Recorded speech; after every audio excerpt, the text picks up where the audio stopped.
Olá pessoal, como vão?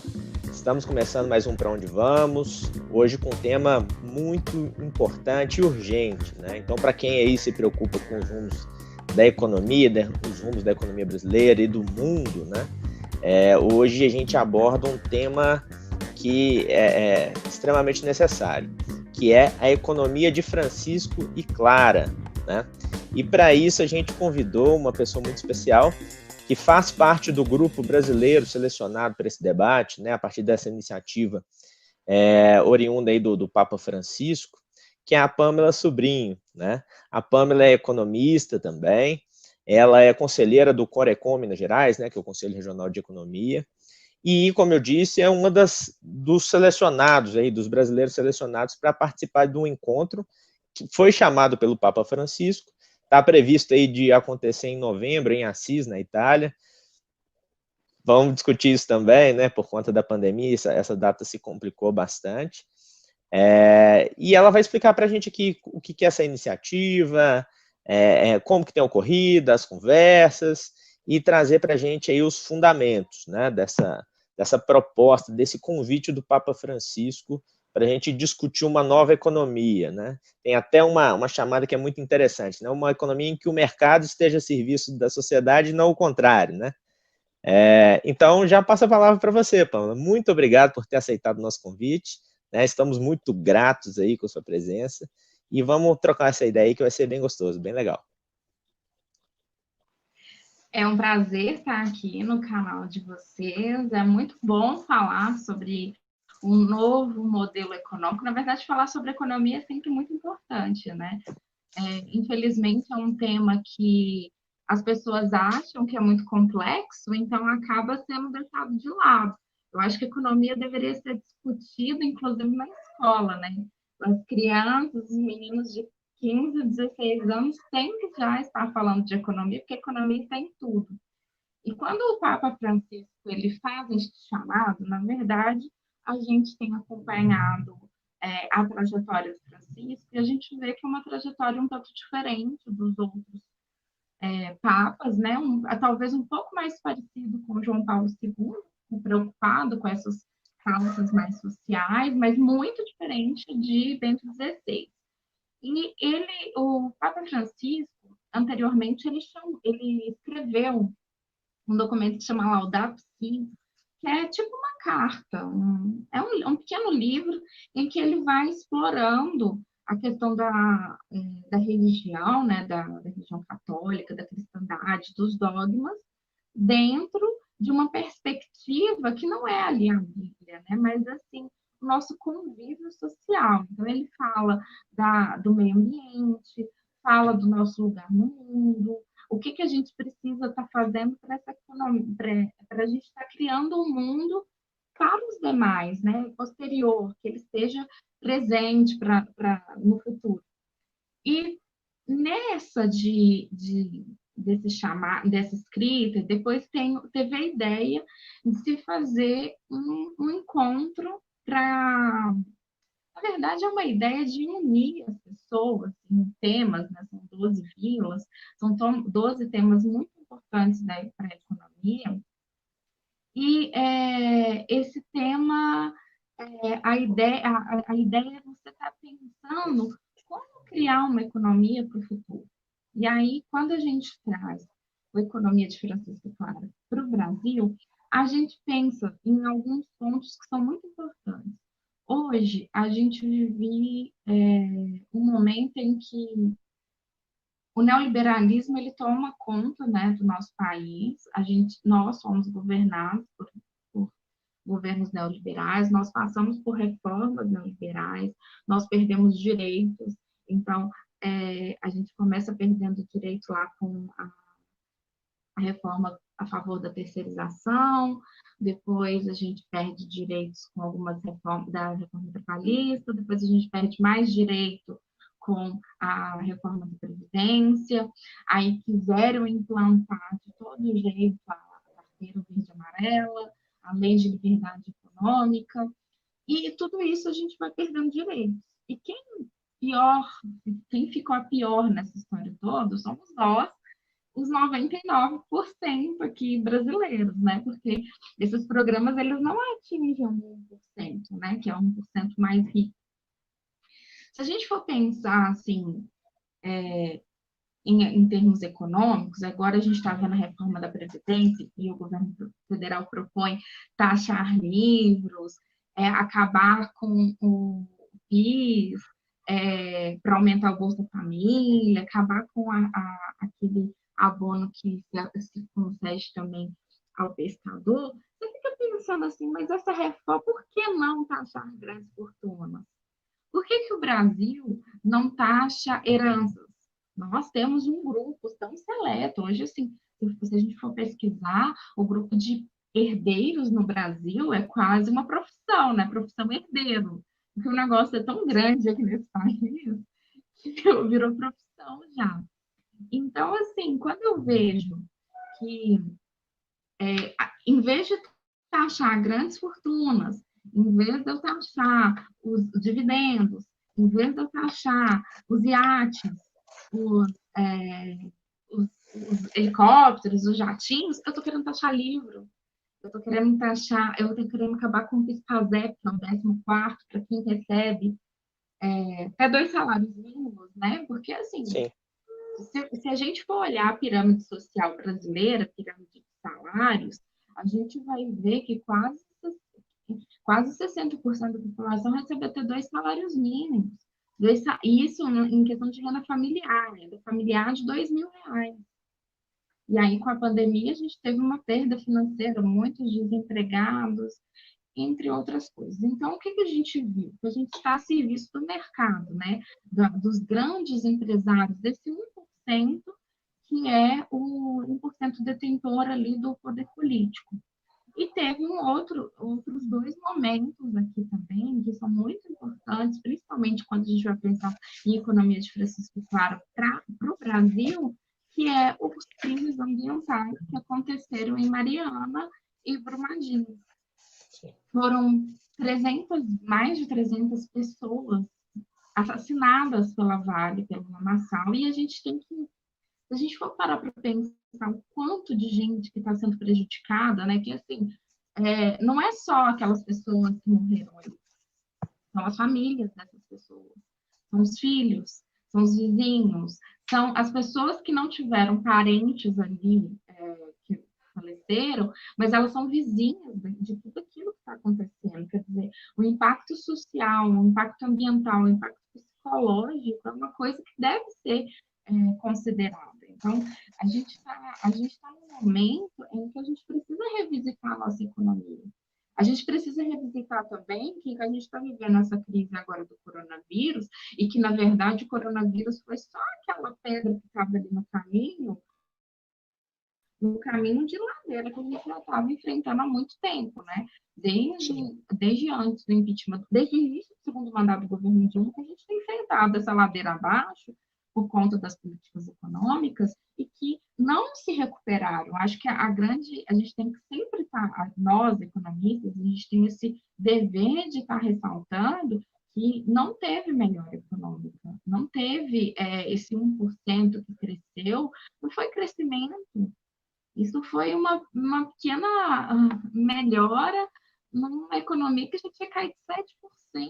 Então, assim, a gente continua menos do que em 2014, 2015.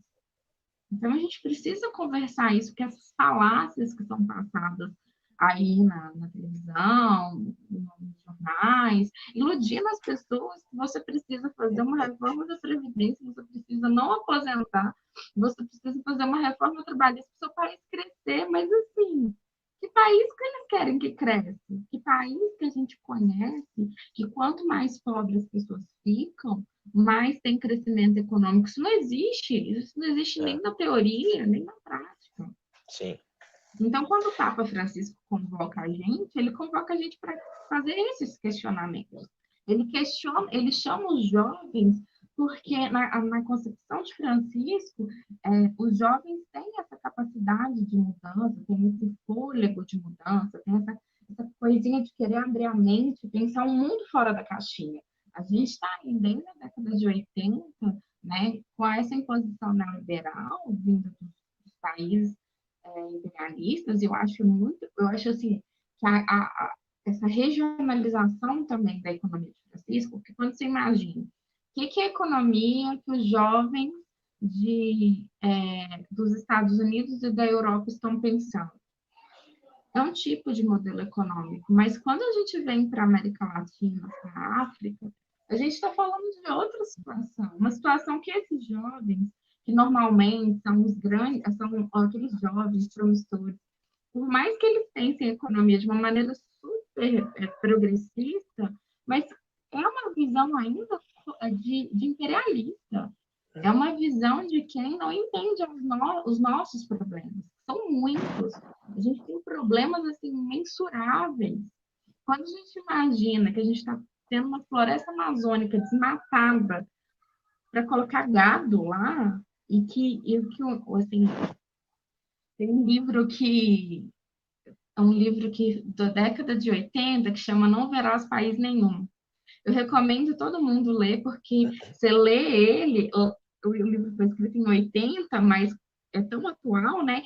E fala assim, nossa, o nosso país está numa seca. E é verdade. A Amazônia desmatada, ela não planta, nem para soja ela serve. Então, ela serve mal para pasto de gado durante um determinado período.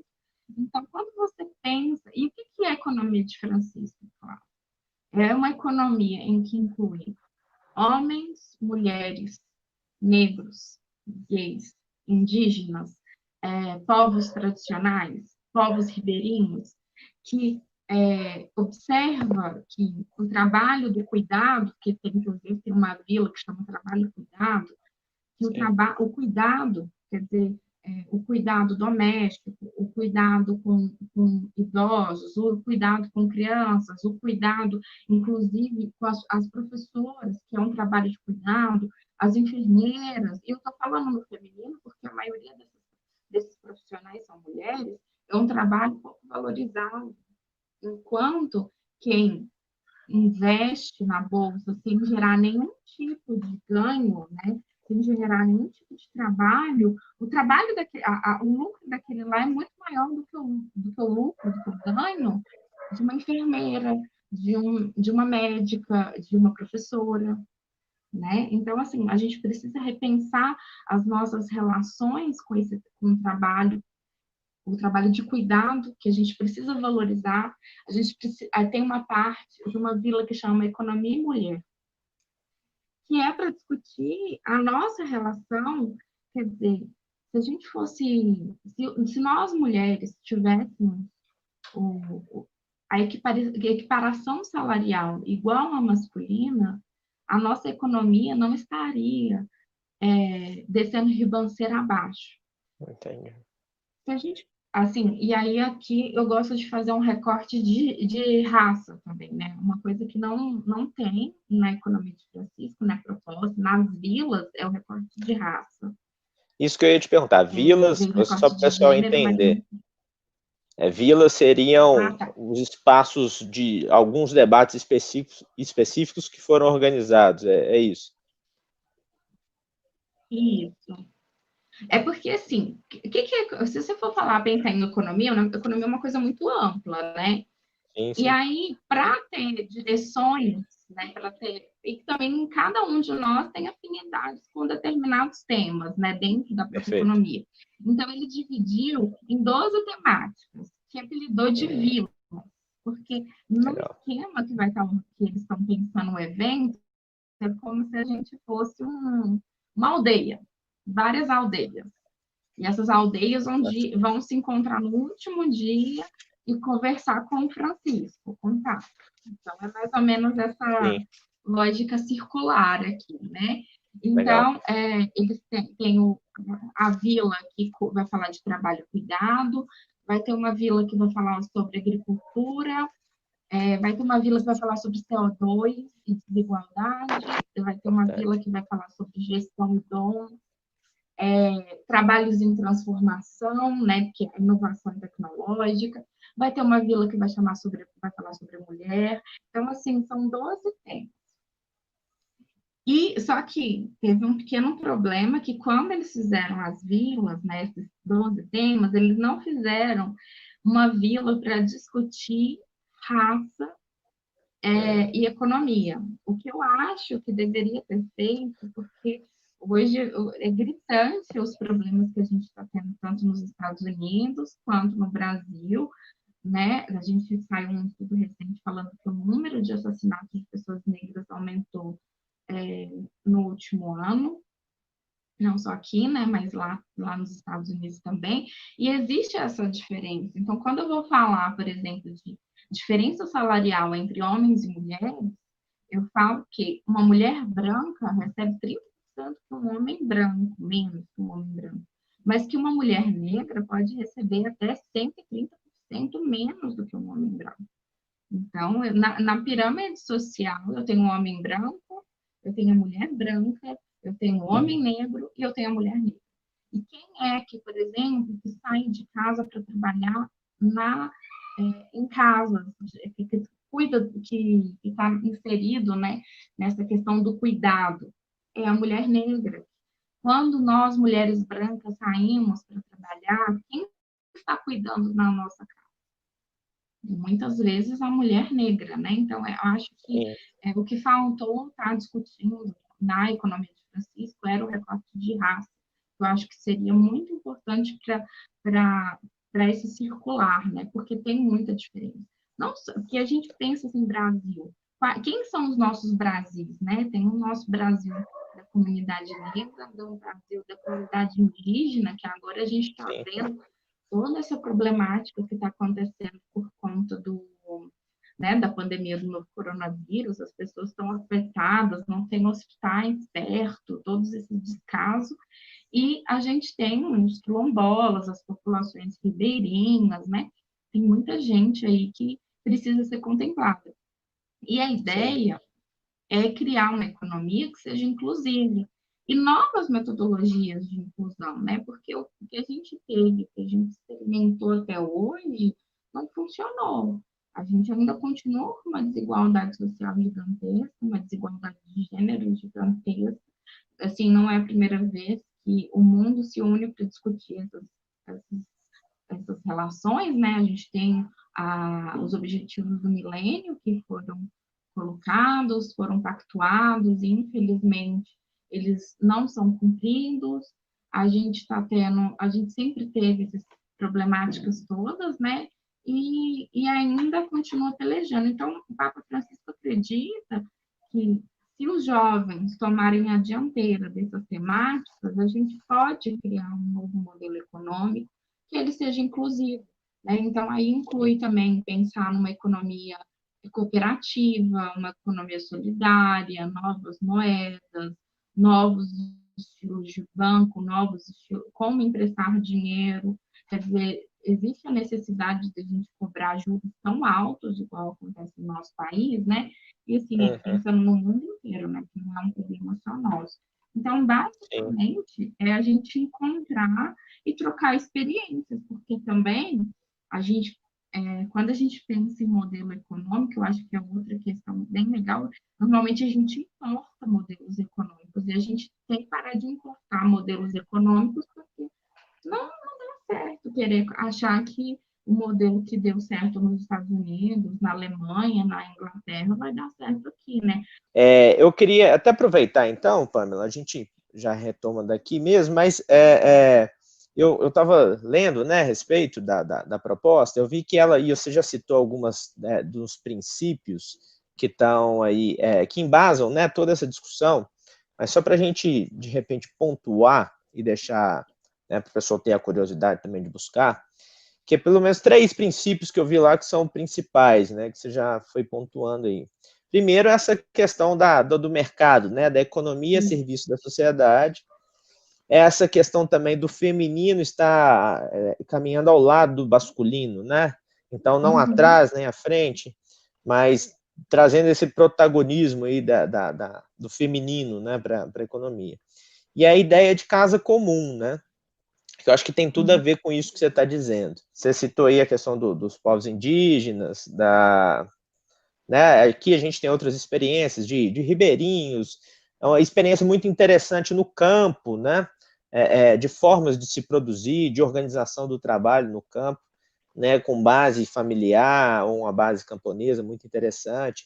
O próprio MST aqui no Brasil faz um trabalho que é muitíssimo interessante, inclusive é referência, né, para outras partes do mundo. E tem também um aspecto que eu acho que a gente discute muito pouco, e talvez ele seja fundamental, que é um componente do quão inovador essas outras economias também são capazes de ser, né?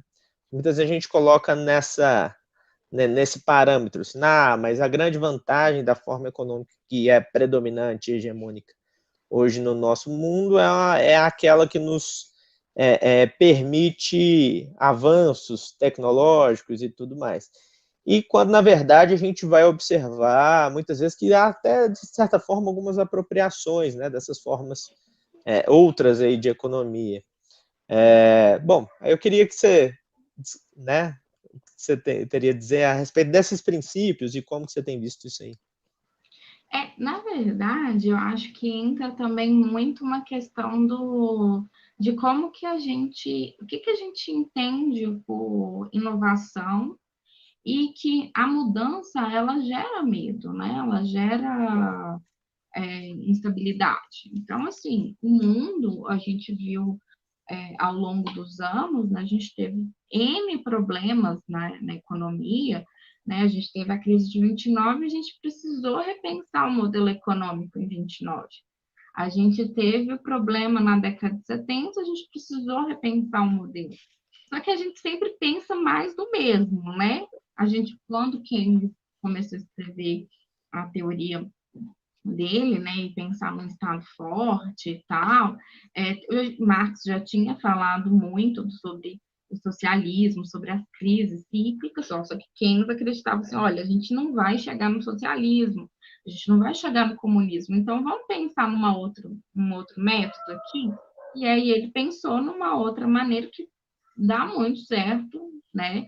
A gente viu que na crise de 2008 ajudou pra caramba, né? A gente conseguiu sair do buraco, mas é mais do mesmo, né? É melhor do que o neoliberalismo, mas ainda não é a solução do problema, né? Porque as pessoas ainda continuam sendo deixadas, ou um grupo de pessoas continua sendo deixado. E pensar em casa comum também é pensar no mundo como um todo, né? É pensar que a minha moradia é todo o planeta Terra, e não é só a minha residência oficial, é o planeta Terra. Então, quando eu penso na exploração de pedras preciosas que acontece na África, de todo o desgaste ambiental que acontece, das enchentes que estão acontecendo no mundo todo, aqui os desmatamentos, a gente tem que pensar nisso como uma casa, né? Não é o problema só do Brasil o desmatamento. A gente sabe muito bem que se o desmatamento continuar desse jeito, a gente vai ter problemas mundiais com a questão do aquecimento, né? Porque a floresta amazônica é considerada o pulmão do mundo. Então, assim, e aí, como a gente sempre pensa mais do mesmo, aí sempre vem a discussão assim, mas a gente vai largar a indústria, a gente vai deixar de produzir inovação tecnológica. Nossa, mas o que os ribeirinhos produzem de inovação? Assim, não é isso. A gente não está falando assim, gente, vamos largar o celular e vamos viver numa tribo. Não. Ninguém está propondo isso. Agora, a questão é o seguinte, é que existem outros métodos de se inovar. Por exemplo, se você for imaginar a indústria extrativa, o que tem de novo ali? A gente é mais o mesmo desde a década de 70, não teve nada, não teve inovação nenhuma. A barragem aí, o pessoal comentou, não, é porque esse método é um método mais barato, porque a gente comprou o problema. Então, assim, que inovação que tem na barragem? Exato, falta esse componente do cuidado, né? Porque a questão não é muitas vezes assim, o fim em si, aliás, é a característica do sistema capitalista, né? Mas é isso que você estava falando, por exemplo, quando a gente pensa, teve uma vez que eu fui dar uma aula sobre economia criativa, né? E todas as vezes que a gente fala de economia criativa, as pessoas sempre pensam assim, cinema, teatro e expressões culturais, por exemplo. Mas quando a gente fala de economia criativa, a gente está falando, por exemplo, de inovação tecnológica, de software, de transformar uma habilidade, né, que é a receptividade, por exemplo, do mineiro, o conhecimento de várias culturas do paulista, as praias do carioca, a, o jeito do baiano em economia, e sem destruir. E para eu criar uma economia criativa que seja preparada para receber, eu preciso investir em infraestrutura, eu preciso investir em inovação tecnológica, eu preciso criar uma rede hoteleira, eu preciso criar uma rede de as vias, né, para as pessoas transitarem, transporte, eu preciso colocar educação para as pessoas, investir em segurança pública, eu preciso fazer tanta coisa que, assim, você for para pensar, assim, é muito mais produtivo do que eu ficar focando não, porque o problema não é a mineração, não é a extração de minério. A gente não está discutindo isso. A gente precisa extrair o minério porque a gente precisa do minério. Mas a gente pode pensar numa extração de minério que seja consciente, que ela não esteja visando somente o lucro, mas que ela respeite o meio ambiente, que ela respeite a população local. A gente está pensando que, além de eu extrair o minério, eu posso trabalhar ele, fazer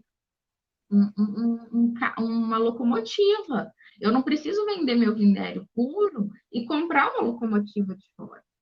Eu posso transformar a minha locomotiva, o meu minério em locomotiva. Eu posso também pensar que daquele borrão ali que sobra, daqueles resíduos, tudo aquilo, o que eu posso fazer com aquilo? Isso realmente é lixo? Ou será que não tem um outro fim muito melhor para destinar aquele resíduo, aquela sujeira? E a gente sabe hoje que tem isso. Isso a gente se descobre com educação, com investimento em tecnologia. Então, pensar um novo modelo econômico não é abandonar a inovação, não é abandonar a tecnologia, é integrar essa tecnologia para que a produção seja mais limpa. Então, por exemplo, quando eu tenho uma menina no evento, que ela é muito novinha, acho que ela tem uns 15 a 16 anos, mas ela já está envolvida com essa questão e ela faz software, e a ideia é criar um software de monitoramento de alguma coisa, se você quer para usar para o meio ambiente. Sim. Então, olha para você ver, quer dizer, eu tô usando a inovação tecnológica para promover desenvolvimento sustentável. Quando eu penso numa nova moeda, né, uma moeda local, uma nova moeda, eu também estou pensando num novo sistema financeiro. E que não seja um sistema financeiro controlado por 3 ou 4 empresas, que pode ser controlado por pequenas e médias empresas. Né? Então, assim, não é que a gente pensar em economia de Francisco Claro, não é pensar assim, não, nós vamos voltar aos métodos de produção antiquados, mas a gente vai pensar que daquilo existe inovação, né? Muito legal. Ô, Pamela, me conta aqui, está programado esse encontro, né, que está previsto aí para novembro, se for possível, né, por conta da questão da pandemia, mas já tem, assim, um desenho, até eu sei que vocês têm feito encontros intermediários aí, né, pela internet também, mas, assim, a partir do encontro, o que se quer, assim, né, é construir uma agenda e a forma dessa agenda se realizar, como que tem sido pensado, se tem um espaço também no encontro para pensar nisso, e aí eu quero dizer o seguinte, vai ter um trabalho desse grupo de influenciamento sobre o governo, sobre entidades, mundo afora, como que tem sido pensada essa agenda aí pós-encontro? Então, assim, criou-se uma associação, né, uma articulação aqui no Brasil. Eu acho assim, a gente já tem colocado em prática muitas das coisas, né? A gente vê muitos dos jovens já envolvidos nas eleições municipais, já alguns foram pré-candidatos, saíram, né, para as prévias dos partidos, para as disputas de prefeitura, alguns vão sair como candidatos a vereadores. Então, assim, essa movimentação de ocupar a política já está acontecendo, né? A ideia, pelo que foi repassado para a gente, né, não, algumas coisas ainda acabaram ficando muito tumultuadas por conta dessa questão de remarcar e tal, e eles tiveram que repensar um jeito de nos integrar, né, ao longo do ano, para a gente não se dispersar. Então, a gente começou a criar uma plataforma para a gente trocar ideia. Então, algumas coisas ainda ficaram um pouco nebulosas, mas existe uma ideia de criar uma agenda, construir, né, uma agenda comum. A articulação brasileira falou um pouco sobre Caímos. Nós caímos. Você estava falando do pessoal ocupando a política e aí caiu. Isso. Se eu Então, puder assim, retomar até esse ponto. Sem problema. Alguns jovens já estão ocupando a política, né? Ficou muito nebuloso com a questão do coronavírus, do adiamento, e eles tiveram que, a articulação internacional teve que criar uma plataforma para integrar os jovens, para os jovens não se dispersarem, para a gente não ficar desmotivado. Então, agora a gente começou a ter alguns encontros internacionais, mas ainda é um pouco nebuloso, né? Mas a ideia é criar um documento comum, né? Uma carta, com alguns direcionamentos mais, né? Criados, né? Pelos jovens. E eu vejo um pouco do movimento da articulação brasileira tá usando desse documento para estar fazendo ocupação dos espaços, né? Porque é muito importante a gente ocupar, e ocupar o espaço político, ocupar o espaço nas associações, nos bairros, e pensar em ocupar a política não só em âmbito federal, mas também como em âmbito estadual, municipal, nas associações de bairro, levar a economia de Francisco Claro para todos os lugares, né? Tem muitos jovens, porque tem uma categoria que se inscreveu, né? Teve a categoria que se inscreveu, que são os estudantes, os pesquisadores, e tem os empreendedores. Então, Sim. a ideia é que esses empreendedores também sejam estimulados a criar novas empresas que estejam integradas nesse novo conceito de economia de Francisco Claro. Então, a ideia é ocupar, assim, pelo menos é a minha visão, essa questão da ocupação por nós, para que nós sejamos os protagonistas dessas mudanças, que são lentas, mas aos poucos a gente vai mostrando para as pessoas que é possível criar uma economia mais consciente. Legal. Aqui, agora um outro aspecto também que eu achei muito interessante, que eu estava lendo, apesar de ser uma iniciativa do Papa Francisco, né, está muito presente, até por conta desse princípio mesmo da casa comum, essa articulação entre diferentes matrizes culturais, né, pelo que eu notei.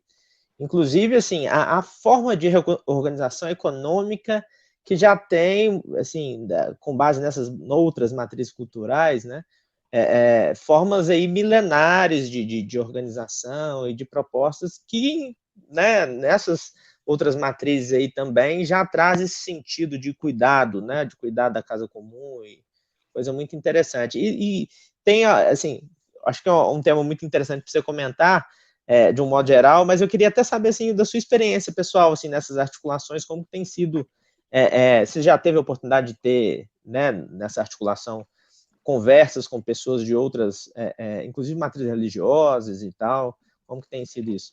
Então, eu acho que uma coisa que é bom ressaltar, que quando a gente fez a inscrição, nenhum de nós, nunca, não nos foi perguntado a nossa religião. Eles pediram um currículo, e era um currículo de 2 páginas, e como que a gente, quais os trabalhos que a gente fazia para a comunidade, né?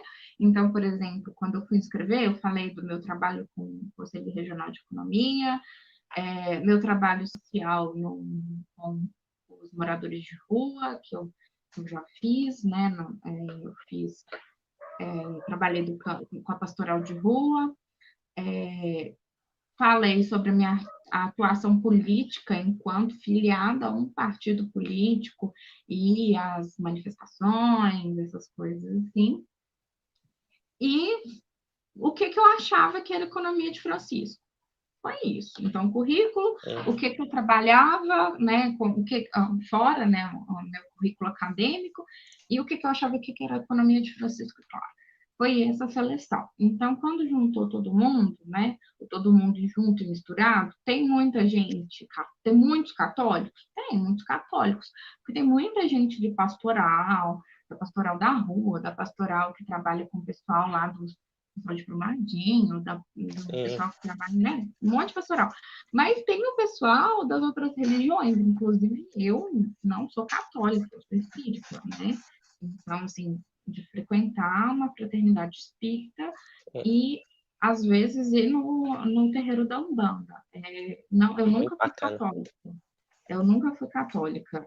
Admiro muito o Papa Francisco, né? Uma pessoa que eu tenho muita admiração, né? Uma pessoa que eu gostaria muito de conhecer, né? Como pessoa, mas não é a religião que eu pratico, né? Então tem um grupo de espíritas, tem um pessoal da Umbanda que eu já vi assim, tem alguns evangélicos, tem um pouco menos, né? Eu vi muita gente do espiritismo da Umbanda e tem uns agnósticos, né? Sempre tem o povo que não acredita em nada, mas está lá. Que a gente pode acreditar que a mudança do mundo independe de um ser maior, né? Então, assim, o grupo é bem amplo. Então, assim, é uma outra coisa que a gente, pelo menos a gente na articulação brasileira, sempre tem deixado muito claro é que nós somos muito plurais. Então, assim, a gente às vezes tem uns probleminhas, né? Travamos de novo. Então, assim, pensar em grupos, e nós somos muito heterogêneos, então, de vez em quando, a Sim. gente tem alguns problemas que a gente precisa estar resolvendo, né? Então, tem algumas horas que a gente discorda, então, já teve mas é tudo com muito respeito, né? Por exemplo, teve um dia que o pessoal comentou sobre uma questão de colocar como espírita todo mundo, né? Do candomblé, da umbanda e o kardecista. Não, são coisas diferentes. Não nos coloque no mesmo balaio. A gente tem a ideia de acreditar em reencarnação, mas nós temos visões diferentes. Então, aí o pessoal recebe com muita tranquilidade e tal. Então, tem essas divergências, que eu acho que fica muito, muito interessante, porque E é o que enriquece o debate, né? São visões de mundo muito diferentes. É fundamental que tenha.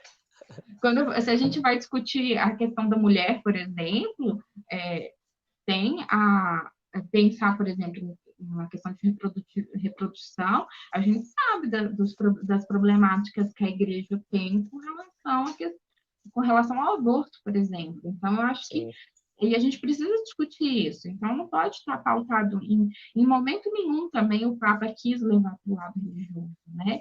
Ele quis levar para a economia como um todo, até porque senão a gente ia ficar travado em um monte de coisa, porque a religião trava, né? O dogma religioso, na verdade, trava. Então, eu não posso discutir o papel da mulher, porque a religião tem uma visão machista, né? A gente sabe, a estrutura do próprio Vaticano é machista, então aí a gente estaria muito travado com muita coisa. E o Papa Francisco sempre deixou muito claro que não era a Igreja Católica, mas sim os jovens que estariam fazendo essa mudança. Então, tem muita diversidade e a religião, ela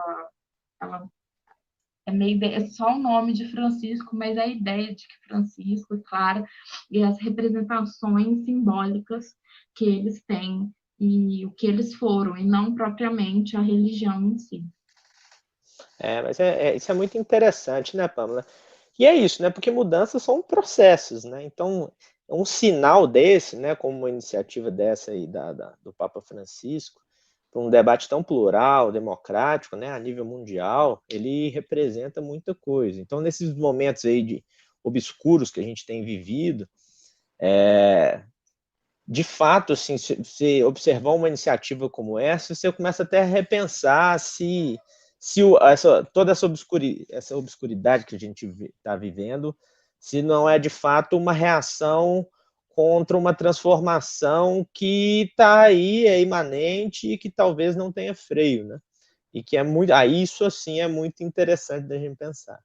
Pamela, porque assim, pode, só favor. você falando isso da questão da gente, dos tempos obscuros, como reações, o que eu acho, assim, estava até conversando um dia com a minha irmã, eu acho, minha irmã é psicóloga, e eu estava falando muito com ela, assim, nossa, eu não aguento, a gente viveu tanto tempo de evolução, e agora a gente está retrocedendo. Ela falou assim, a gente não retrocedeu.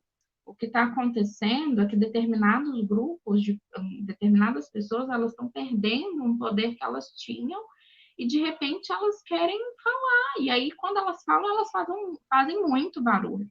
E eu acho que a gente precisa ter esperança, sabe? Porque se a gente fica... É claro que eu entendo que está todo mundo desmotivado com muita coisa e que a gente fica com medo de muita coisa, mas que se a gente não tiver esperança para se organizar enquanto pessoas que pensam no bem comum, na casa comum, o que a gente que vai retroceder, é a gente que vai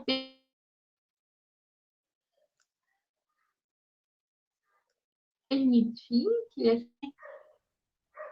Então, assim, a gente precisa pensar que a nossa junção ali, na nossa união, a nossa esperança de um mundo melhor é que vai ser a mola propulsora, né, o combustível para a mudança de fato, né? Então, eu acho muito importante que a gente não se abata, que a gente continue tendo esperança, né? Legal. Pamela, aqui a gente tem uma tradição aí do programa, que é fazer uma pergunta, assim, uma armadilhazinha aí para os convidados, né? Que está aí na origem do nome do programa, que é para onde vamos, né? Então, assim, com base nessa sua experiência aí da discussão da economia de Francisco, na sua leitura como economista, pensando também na realidade brasileira, para onde você acha que a gente está indo, Pamela? Para onde vamos? Nossa, que Não pergunta! pode dar vida fácil para ninguém.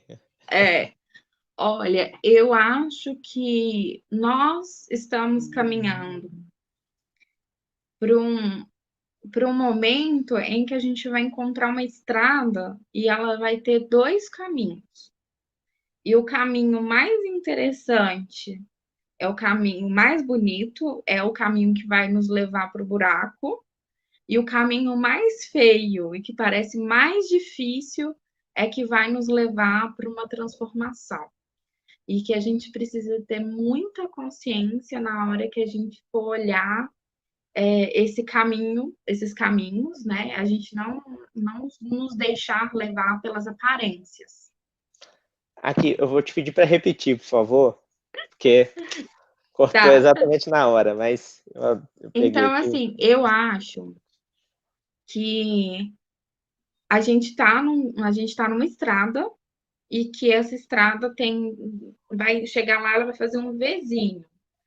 Esse caminho aqui que é bonitinho, que parece super legal, é o caminho que vai levar a gente para a ladeira abaixo, mais fácil. E o caminho feio, o caminho difícil é que vai levar para a gente para uma transformação de verdade, porque a transformação ela acontece primeiro de maneira interna, ela não é fácil, você tropeça, você levanta, você machuca o joelho, você levanta de novo, você machuca o outro joelho, mas você tem que continuar. Então, eu acho que, como economista, como feminista, como mulher, como filha, como tia, que tem uma criança pequena em casa que de vez em quando fica com os cabelos para cima, pensando, meu Deus, que mundo é esse que eu estou deixando para o meu pequeno? Eu acho que cabe a nós, jovens, velhos, independente da nossa raça, da nossa cor, da nossa religião, enfrentar o caminho difícil. Então, assim, a gente não pode se curvar para essa situação que a gente está vivendo hoje, essa situação tenebrosa, todo mundo com medo, não é uma exclusividade de um grupo de pessoas, acho que está todo mundo com medo.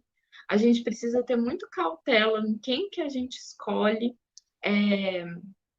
Mais do mesmo também não é a resposta para uma mudança efetiva, né? Então, eu acho que se a gente conseguir se unir, se a gente deixar os nossos rancores de lado, eu acho que a gente consegue sair, tirar o nosso país dessa situação. Se a gente olhar para a história, todas as vezes em que a gente viveu tempos muito obscuros, nós vivemos tempos muito bonitos depois, né? A gente viveu aí os 1000 anos da Idade Média, que foi a Idade das Trevas, e depois a gente teve a Idade Renascentista. A gente teve as crises de 29, e a gente teve a Segunda Guerra Mundial, mas depois a gente viveu um momento de expansão. A gente pensa, durante a década de... a gente conquistou tantas coisas à custa de tantas lutas, né? A gente saiu de uma ditadura militar e a gente entrou num país que nos anos 90 a gente estava discutindo tantas coisas interessantes, a gente teve tantos avanços. Então, eu acho assim, sempre depois de uma tormenta, vem um sol bonito e vem um arco-íris bonitinho. Mas a gente não pode deixar se levar pelas aparências e nem achar que mais do mesmo é solução. Então, a gente precisa realmente estar disposto a enfrentar os caminhos, os pedregulhos e dar uns tropeções, mas a gente acha o caminho. Legal, conversa muito encorajadora, assim, sabe, Pamela? Muito bom, muito bom. Obrigado, viu? De Obrigado, gostei. nada. Então, assim, já agradecendo aí também ao todo o pessoal por ter nos acompanhado até aqui. Vamos encerrar. Pedir para todo mundo curtir o canal, compartilhar, dar mais uma conversa dessa que foi tão bacana, tão legal. E compartilhe aí para os amigos, para quem você achar que pode contribuir, que vai provocar uma reflexão que a gente está precisando. E entrem lá também, a gente deixou as referências aí na descrição da iniciativa da Economia de Francisco. Entra lá também, conhece um pouco melhor. Bom, Pamela, muito obrigado, viu? Foi muito bom, gostei demais. Obrigada a você, obrigada pela oportunidade. Espero ter a oportunidade de participar de novo, que eu gostei muito. Certamente, certamente.